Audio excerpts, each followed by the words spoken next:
Class 9th के सभी बच्चों को मेरी तरफ से गुड मॉर्निंग। मैं सभी बच्चों का वेलकम करता हूं आज के हिस्ट्री सेशन में। आज हमारा जो टॉपिक है वो यूथ इन नाज़ी जर्मनी है,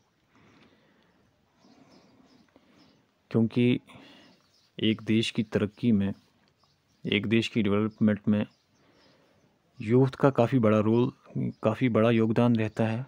तो इसी चीज़ को समझते हुए हिटलर ने भी इस चीज़ के ऊपर काफ़ी फोकस किया।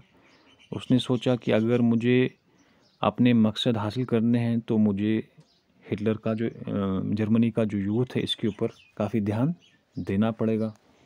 तो बदले में उसने वैसा किया भी, जिसकी वजह से हिटलर जो है, एडोल्फ हिटलर ज़्यादातर तो अपने बुरे कामों की वजह से जाना जाता है, मगर उसका जो तरीका था उसमें ये भी था कि उसने यूथ्स को, वहाँ का जो यंग एज ग्रुप था जर्मनी के अंदर, उसने उनको कैसे मोटिवेट किया, कैसे अपनी पार्टी में लाया, कैसे अपनी जो आइडियोलॉजी थी, अपनी जो सोच थी वो अडॉप्ट करने के लिए मजबूर किया। ठीक है, तो चलिए हम स्टार्ट करते हैं आज का topic.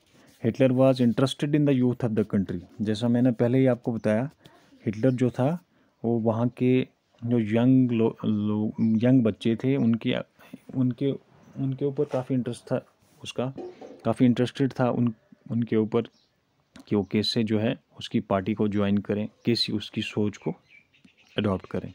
Schools were cleanised and purified. तो सबसे पहला स्टेप उसने कहाँ से शुरू किया? सबसे पहले उसने सोचा कि मुझे स्कूल्स पे फोकस करना चाहिए, क्योंकि स्कूल्स के अंदर ही बच्चों की जो है तरबियत फैमिली के बाद काफ़ी अच्छी तरीके से होती है। तो उसने क्या किया, सबसे पहले स्कूल्स के ऊपर फोकस किया। वहाँ पे उसने सेग्रीगेशन किया। सेग्रीगेशन क्या होता है? अलहदा करना। सेग्रीगेट किया बच्चों को, आर्यंस को अलहदा रखा और नॉन आर्यंस को अलहदा रखा। अब अलहदा करने का मकसद क्या था? अलहदा करने का मकसद ये था कि जब आर्यंस एक जगह पे बैठेंगे तो उनको एक प्रकार की जो है तरबियत दी जाए। उसके बाद Germans and Jews were not allowed to sit और प्ले टुगेदर। और कहा गया कि जो जर्मन्स हैं और जो जीव्स हैं उनको न साथ बैठने की परमिशन है और न साथ खेलने की परमिशन है। In the 1940s Jews were taken to the gas chambers. उसके बाद उसने क्या किया, 1940 जब आया, 1940 का साल जब आया तो उसने जीव्स को बहुत सारे गैस चैम्बर्स में डाल दिया। वहाँ पे टॉर्चर किया उनके ऊपर और बहुत सारे जीव्स को मारा। Introduction of racial science to justify Nazi ideas of race. उसके अलावा उसने जो स्कूल का जो सिलेबस होता है, स्कूल की जो किताबें होती हैं, उसमें उसने अपने ही तरीके का एक चैप्टर डाल दिया, रेशियल साइंस जिसको हम कहते हैं। अब रेशियल साइंस का मतलब क्या है? एक ऐसी साइंस जिसमें उसने जस्टिफाई किया कि जो फिट है वही सरवाइव कर सकता है, क्योंकि उसकी जो इंस्पायरेशन थी वो इंस्पायर था किससे? चार्ल्स डार्विन से, जिसने सर्वाइवल ऑफ द फिटेस्ट की थ्योरी दी है। उसने ये तरीका जो है अपनी किताबों में भी डाल दिया, ताकि जो भी बच्चा इसको पढ़े वो जो है एडोल्फ हिटलर को काफ़ी बड़ा दर्जा दे, उसको माने कि ये जो बोलेगा वही सच है, इसके अलावा कोई भी सच नहीं है। Childrens were taught to be loyal. और बच्चों को कहा गया कि आपने क्या है, आपने लॉयल बनना है। लॉयल क्या होता है? लॉयल होता है वफ़ादार। वफ़ादार रहना है आपने अपने स्टेट के प्रति, अपने गवर्नमेंट के प्रति अपने लॉयल रहना है। एंड सबमिसिव मतलब कि आपको जो भी काम दिया जाए, आपको सोचना नहीं है कि ये जो काम मुझे दिया गया ये सच है कि झूठ है, खाली आपने करना है। उसके अलावा आपने क्या करना है? हेट जीव्स से नफ़रत करनी है आपने, और एडोल्फ हिटलर की पूजा करनी है। ठीक है, अब देखिए कुछ चीज़ें ऐसी थी जो कि ह्यूमैनिटी, जो इंसानियत के बिल्कुल खिलाफ थी, मगर ये चीज़ें एडोल्फ हिटलर ने अपने सिलेबस में, अपने स्कूल्स में इंट्रोड्यूस किया, और इसी तरीके से बच्चों को तरबियत दी जाने लगी उस टाइम पे।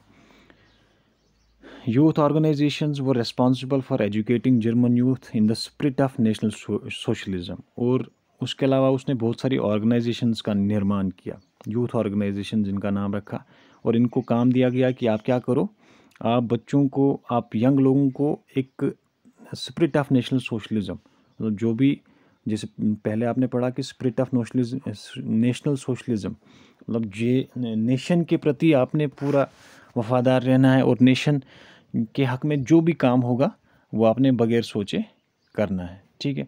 उसके बाद at the age of 14 boys had to join the Nazi youth organisation, ठीक है। जो ही 14 साल की एज का बच्चा हो जाता था तो उसको एक यूथ ऑर्गेनाइजेशन ज्वाइन करनी होती थी जिसका नाम होता था नाजी यूथ ऑर्गेनाइजेशन। अब ऑर्गेनाइजेशन ज्वाइन करने का मकसद क्या था, वही जो हमने पीछे पढ़ा कि उसको उन सभी बच्चों को एडोल्फ हिटलर की बातों के बारे में कहा जाता था कि आपने जो है उसकी जो कही हुई बातें हैं उनको फॉलो कैसे करना है, और अपना जो देश है इसको आगे बढ़ाने के लिए आपको जो कुछ करना पड़ेगा वो आपने करना ही करना है। Where they were taught to worship war, और वहाँ पे उनको क्या सिखाया जाता था कि आपने जो है जंग की आप समझो पूजा करनी है। अब जंग की पूजा करने का मतलब क्या है कि अगर आपको ये बोला जाए कि जर्मनी के हक में अगर हमने किसी के देश के खिलाफ भी जंग लड़नी है तो आपने बगैर किसी हिचकिचाहट के उस जंग में हिस्सा लेना है। ग्लोरीफाई एग्रेशन, और क्या करना है, जो वायलेंस है, एग्रेशन है, गुस्सा है, उसको ग्लोरीफाई करना है, उसकी सपोर्ट करनी है। कंडेम डेमोक्रेसी, और डेमोक्रेसी का कंसेप्ट आपके दिमाग में नहीं होना चाहिए। ये एडोल्फ हिटलर का मानना था कि डेमोक्रेसी जो होती है, ये जो फॉर्म ऑफ गवर्नमेंट है जिसमें हम लोगों के बारे में सोचते हैं, ये कंसेप्ट आपके दिमागों के अंदर नहीं होना चाहिए। And hate Jews, communists, gypsies and all those categorised as undesirables, और उन सभी प्रकार के लोगों के साथ नफरत करनी है जिनको हमने जो है अनडिज़ायरेबल घोषित किया है। अनडिज़ायरेबल मतलब जिन लोगों की जर्मनी को ज़रूरत नहीं है। तो वो सारे लोग कौन कौन से थे, एक तो जीव्स थे, एक तो कम्युनिस्ट थे, एक तो जिप्सीज थे, ठीक है। ये लोग जो थे एडोल्फ हिटलर ने अनडिज़ायरेबल कैटेगरी में डाल दिए थे, क्योंकि एडोल्फ हिटलर का मानना था कि ये सारे जो हैं जिप्सीज, कम्युनिस्ट, जीव्स, ये सारे क्या हैं, ये सारे नॉन आरियंस हैं, ठीक है। तो इनको क्या है, इनकी जो है जर्मनी की जो तरक्की है उसके अंदर कोई भी रोल इनका नहीं है। Later they join the labour service. अब देखो उसके बाद जब बच्चा जो है 18 साल की एज तक पहुंच जाता था तो उसको एक और सर्विस को ज्वाइन करना होता था जिसका नाम था लेबर सर्विस, ठीक है। And serve in the armed forces, उसके बाद उसको फिर आर्मी में भी कुछ टाइम बिताना पड़ता था।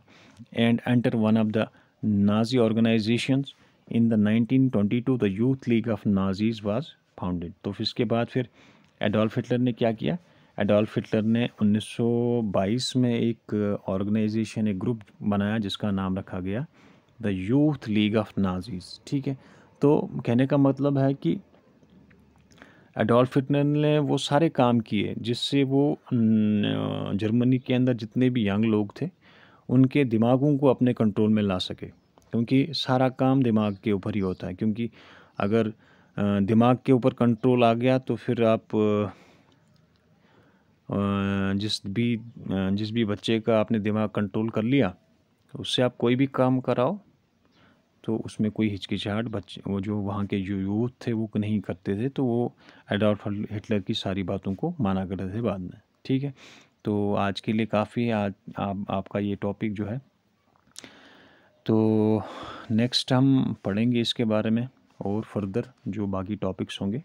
मुझे उम्मीद है कि सभी बच्चों को आज का टॉपिक समझ आया होगा। तो मिलते हैं हम नेक्स्ट टॉपिक में। Thank you very much.